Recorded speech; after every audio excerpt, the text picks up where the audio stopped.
ETF index mutual funds నేర్చుకుని stock మార్కెట్లో రాణించాలనుకుంటున్నారా? వెంటనే ఈ నెంబర్కి కాల్ చేయండి. నమస్తే రమగారు. నమస్తే జయ. చందమామ కథ ఒకటి చెప్తారండి. ఇంకోటి చెప్దాం. అదేదో ఒక ఊళ్ళో ఒక రాజుగారు ఉండేవారు. ఊరి పేర్లు పెట్టలేనబ్బా నేను. అంతేనా రమగారు? రాజుగారికి ఒక భలే అందమైన కూతురు ఉండేదట. రాజుగారు చాలా గొప్పగా ఉండేది. మా పిల్ల ఎంత అందగత్తో అని. అయితే చుట్టుపక్కల రాజ్యాల వాళ్ళందరూ మీ పిల్లని మాకివ్వండి మాకివ్వండి మాకివ్వండి అనేవాళ్ళు. అందం కోసం, ఆమె అందం కోసం. ఆ అందగత్త అయిన అమ్మాయి ఏం చెప్పిందంటే, నాన్న తెలివి తక్కువ వాళ్ళకి ఇవ్వద్దు నాన్న, నన్ను తెలివైన వాళ్ళకి ఇవ్వు అంది. సహజం కదండి. వాళ్ళని వీళ్ళని ఏదైనా మాట్లాడితే ఏమిటి వీళ్ళు ఇలా ఉన్నారు వాళ్ళు అలా ఉన్నారు అలా అనిపించేది. కొంతమంది తెలివిగల వాళ్ళుగా కనపడేవారు, కానీ వాళ్ళు తనకంటే తెలివిగల వాళ్ళు కాదేమో అనిపించేది. సరే, ఈ లోపల ఊళ్ళో కూడా బాగా సంపాదన పరులైన వాళ్ళు, అంటే మంచి ధనవంతులైన వాళ్ళు, చిన్న రాజ్యం అది, అమ్మాయిని మాకు ఇవ్వండి రాజ్యాన్ని మేము సేఫ్గా చూసుకుంటాం ఇలాంటివి కూడా చెప్తుండేవాళ్ళు. చివరికి ఆయన గుళ్ళు మండిపోయింది. ఇలా కాదు, మా పిల్లకి స్వయంవరం లేదు, నేనే చెప్తా, నన్నెవరు మోసం చేస్తారో వాళ్ళకి నా పిల్లని ఇస్తానండి. నన్ను మోసం చేయలేకపోతే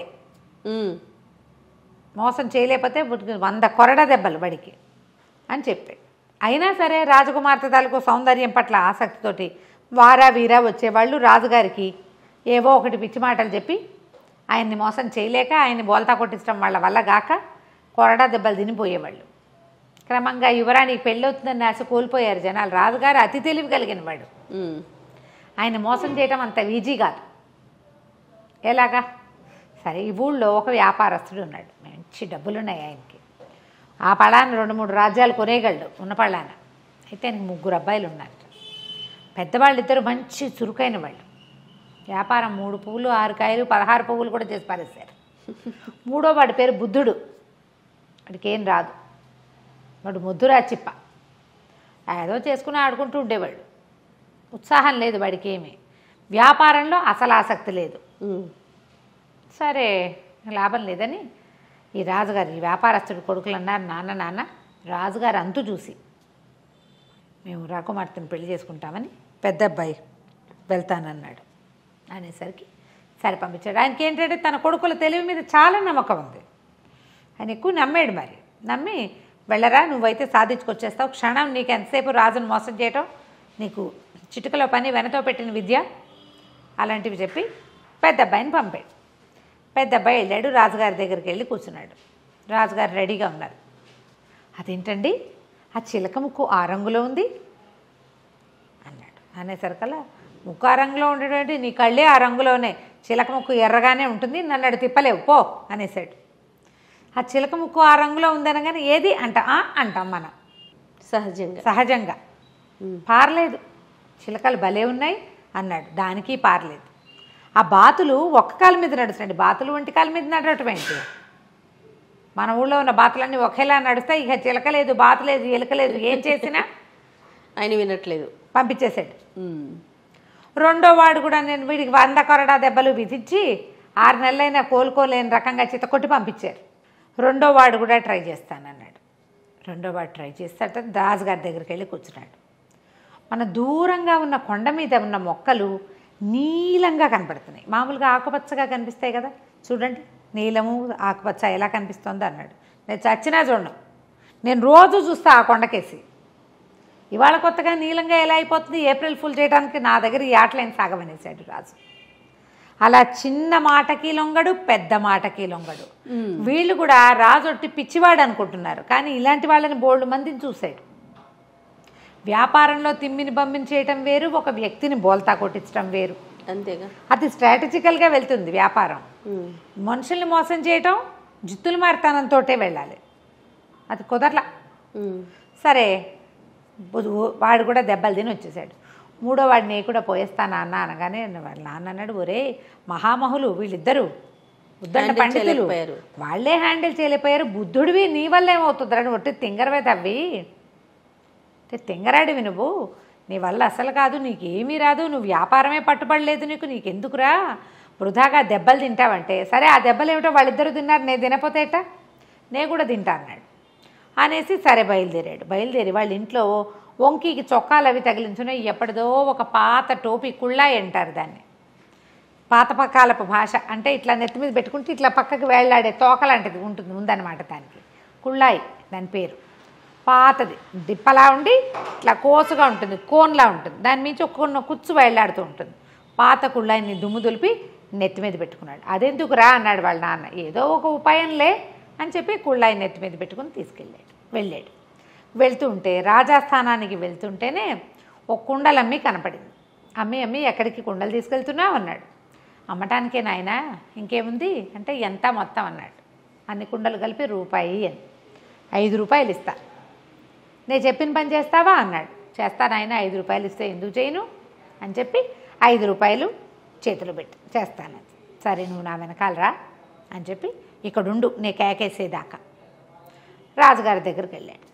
రాజుగారి దగ్గరికి వెళ్ళేసరికి అలా కూర్చున్నారు. ఏరా అబ్బి, మీ అన్నయ్యలు ఇద్దరు అయ్యారు, నువ్వు దెబ్బలు తింటానికి వచ్చావంటే, కాదండి నా దగ్గర ఒక నెత్తిమించి కుళ్ళాయి తీశాడు. ఇది చూసారా, మహిమగల కుళ్ళాయి. ఇది ఎవరి దగ్గర ఉంటే వాళ్ళకి ఎదుటి వాళ్ళు మాట వింటారు. ఈ కుళాయిని మీకు చూపించడానికి తెచ్చా. కుళాయా, ఇదేంటి మురిగ్గా ఉంది మాస్టర్, దీని నిండా దుమ్ము, పాతది ఎప్పటిదో 10 ఏళ్ళ నాటిది, దీనికేం మహిమ ఉంటుంది అన్నాడు. ప్రూవ్ చేయగలనండి నేను అన్నాడు. ఏది ప్రూవ్ చేయి చూద్దామన్నాడు. సరే అదిగో దూరంగా చూడండి, ఆ కుండలమ్మే మనిషి కనిపిస్తోంది, నేను ఇక్కడి నుంచి ఓ కేకేసి కుండలన్నీ పగలగొట్టిచ్చేస్తా అనేసరికి రాజు అన్నాడు. ఏంటి నిజమా అన్నాడు. ఇదిగో చూడండి కుళ్ళాయి నెత్తి మీద పెట్టుకుంటున్నా, నేను నెత్తి మీద పెట్టుకున్నాక కుండల మనిషి నా మాట వింటుందన్నాడు. నెత్తి మీద పెట్టుకున్నాడు. పెట్టుకుని చప్పట్లు కొట్టి, ఓ కుండల మనిషి ఇటు కనపడు అన్నాడు. ఆ కుండల అమ్మావిడ ఇటు తిరిగింది, మొత్తం కుండలని పగలగొట్టాయి అన్నాడు. అనగానే ఒక్కోకుండా టపి 7 కుండలు పగలగొట్టేసి చక్కగా డబ్బులు తీసుకుంది కదా. రాజుగారు నిర్కాంతపోయాడు. పోరిని ఇంత సింపుల్గా మాట వినిపించచ్చా, మన దగ్గర మాట వినని ఘటాలు చాలా ఉన్నాయి, ఆ టోపీ తీసుకుంటే సరిపోతుంది, ఆ టోపీ నాకు ఇచ్చే అన్నాడు. అబ్బాయి నేను ఊరికే ఎందుకు ఇస్తానండి, డబ్బులకి ఇస్తానన్నాడు. ఆయన 10 అన్నాడు, 20 అన్నాడు, 30 అన్నాడు, 40 అన్నాడు, చివరికి 100 వరహాలకి ఆ కుళ్ళాయి అమ్మేసి, మురికి పట్టిన కుళ్ళాయి అమ్మేశాడు. అమ్మేసి ఆ డబ్బులు బొడ్లో దొప్పుకొని బయటికి వెళ్ళి నుంచున్నాడు. రాజుగారు ఆ కుళ్ళాయి తను పెట్టుకుని దారిపోయేవాడు ఎవడినో చప్పట్లు కొట్టి పిలిచి, అరే ఉన్న పళ్ళని దాని నుంచి దూకేంటే ఎందుకండి అన్నాడు వాడు. అనగానే ఈయనకి డౌట్ వచ్చి, వీడు నా మాట వింటలేదు. అక్కడి నుంచి ప్రతి వాళ్ళని పిలిచి ఏదో చెప్తాడు, వాళ్ళు ఏదో అడుగుతారు కానీ ఎవరు ఏమీ చేయటం లేదు. ఇప్పుడు సైనికులు వాళ్ళు అనుకో, రాజు చెప్పిన పని చేస్తారు, దూకంటే దూకుతారు, పొడువంటే పొడుస్తారు. రోడ్డును పోయే వాళ్ళు ఎందుకు వింటారు? అంతే. అక్కడి నుంచి ఆ కుళ్ళాయి తనకు పని చేయట్లేదని గమనించి ఓ సైనికుడు నెత్తి మీద పెట్టి, వరే నువ్వు ఏదైనా చెప్పు అంటే వాడు ఏదో చెప్పాడు, ఏ పని ఎవరూ చేయటల్లా. ఆయనకు అర్థమైంది, వచ్చి దిక్మాల కుళ్ళాయి, ఇదేం మాట వినేది కాదు. ఈయన పరిగెత్తుకుంటూ బయటకు వెళ్ళి ఓ సైనికుడిని కేకేశాడు. ఒరే ఇందాక ఒక కుండల మనిషి కుండలు పగలు కొట్టింది కదా, ఆ మనిషిని కేకేసుకురారా అని. ఆ మనిషిని పిలుచుకొచ్చారు. ఏమమ్మా ఆ కుర్రాడు చెప్పగానే కుండలు పగలు కొట్టావు కదా అంటే, అవును బాబు 5 రూపాయలు ఇచ్చాడండి.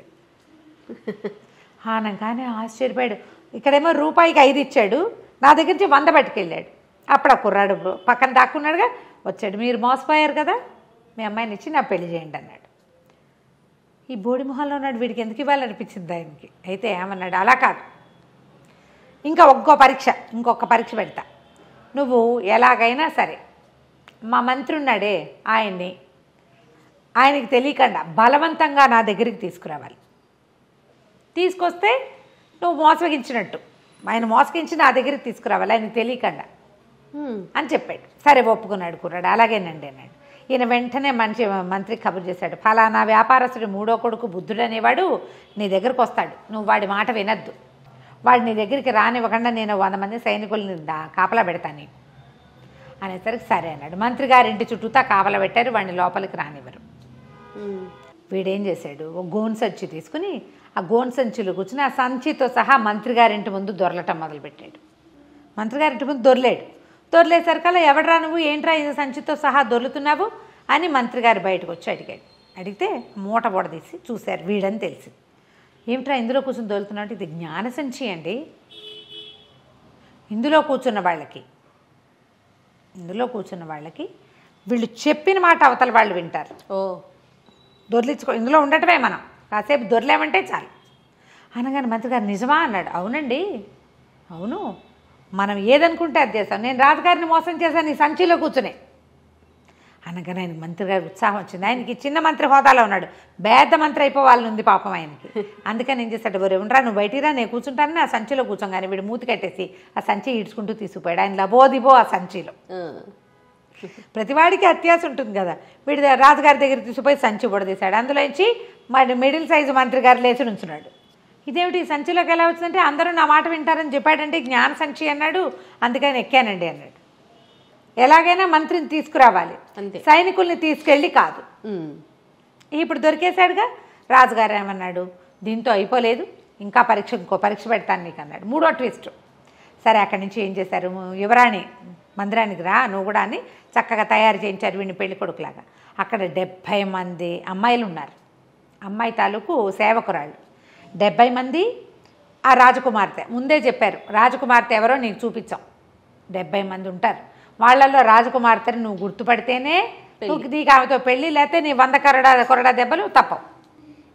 సరేనన్నాడు. రాజకుమార్తెను గుర్తుపట్టాలంతే కదా. వీడేం చేశాడు, వాళ్ళ ఇంట్లో ఓ చించెలిక ఒకటి తిరుగుతుంటే ఎలికను ఒకదాన్ని తోకపుచ్చుకున్నాడు.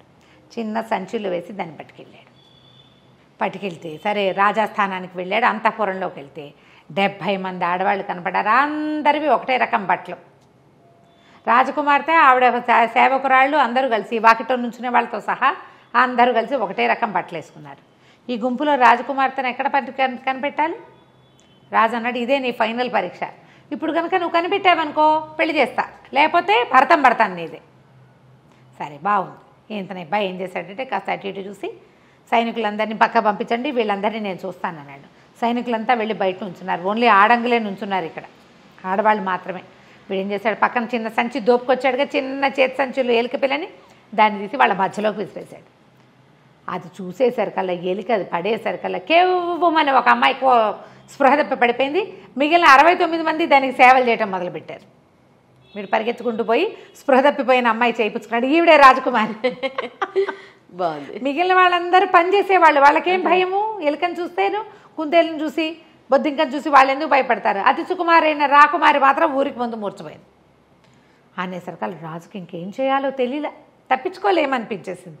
సరే ఇంకప్పుడు ఏం చేస్తాడు, ఇంత తెలివిగలవాడని చెప్పి ఆ వ్యాపారస్తుడి కొడుకైన బుద్ధుడికి ఈ రాజకుమార్తెనిచ్చి పెళ్లి చేశాడు. అత్యంత తెలివితేటలు కలిగినటువంటి పెళ్లి కొడుకుగా ప్రకటించి వాడికిచ్చి పెళ్లి చేశాడు. కథ కంచికి మనం ఇంటికి. చాలా బాగుందండి. నమస్తే. నమస్తే.